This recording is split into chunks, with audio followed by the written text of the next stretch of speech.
मयंक शहर में कॉलेज में पढ़ता था।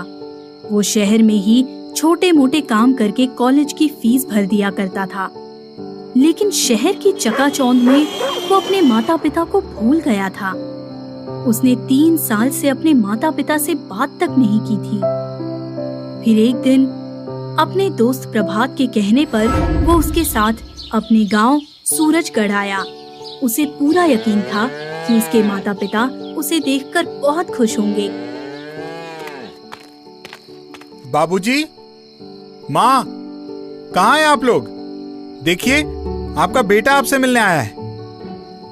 लेकिन मयंक के माता पिता ने जब उसे देखा तो वो खुश होने के बजाय उल्टा उस पर भड़क उठे।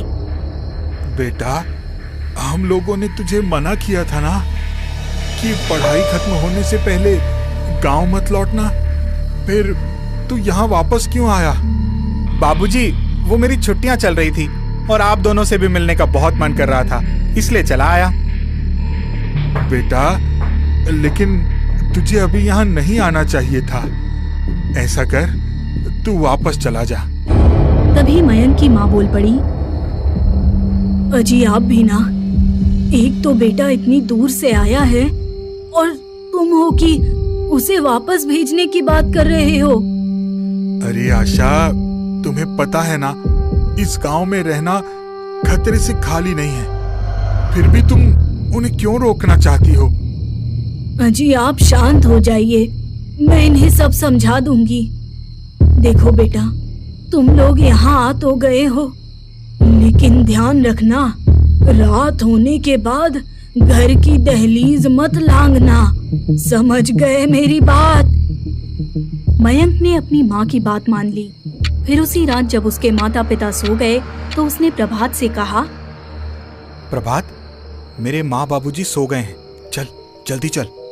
यार, लेकिन जाना कहाँ है? अभी भूल गया हम यहाँ क्यों आए हैं? हाँ भाई, याद आया। लेकिन मयंक, तेरे माँ बाबूजी ने तो हमें शाम ढलने के बाद घर से बाहर निकलने के लिए मना किया है। अगर कोई गड़बड़ हो गई तो? अरे यार, कुछ नहीं होगा, मैं हूं ना तेरे साथ। और मेरे माँ बाबूजी तो बहुत बड़े अंधविश्वासी हैं, तू उन्हें भूल जा और चल मेरे साथ। ठीक है भाई, चल। ये कहकर मयंक प्रभात को लेकर घर से बाहर निकल गया। वो दोनों चलते चलते गांव से थोड़ा दूर निकल आए। अरे और कितनी दूर है यार वो जगह? बस पहुंचने ही वाले हैं। मयंक प्रभात को एक शराब के ठेके पर ले आया। ये ले भाई, पहुंच गए। अब तू मेरे गांव की देसी पी के देख, इसके आगे तो शहर वाली अंग्रेजी कुछ भी नहीं है।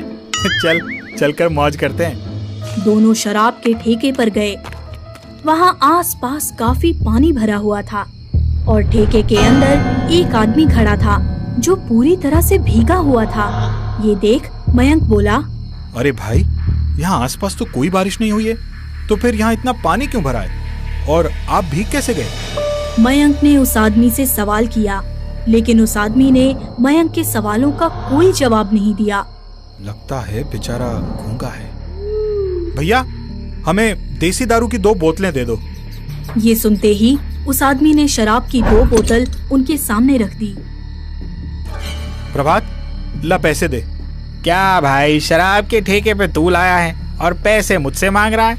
अरे दे दे यार, अगली बार मैं दे दूंगा। प्रभात ने पैसे निकालकर उस आदमी की तरफ आगे किए, लेकिन तब तक वो आदमी वहाँ से गायब हो चुका था। यार, अब ये कहाँ चला गया? खैर छोड़ उसे, चल हम अंदर बैठकर पीते हैं। जब वो आएगा तो उसे पैसे दे देंगे। ये कहकर दोनों अंदर कमरे में एक पुरानी कुर्सी और टेबल पर बैठ गए और सीधे बोतल से ही शराब पीने लगे। तभी जमीन से अपने आप पानी ऊपर आने लगा।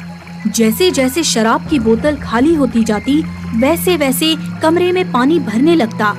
जब शराब की बोतल आधी हो गई तो मयंक और प्रभात का आधा शरीर पानी में डूब गया।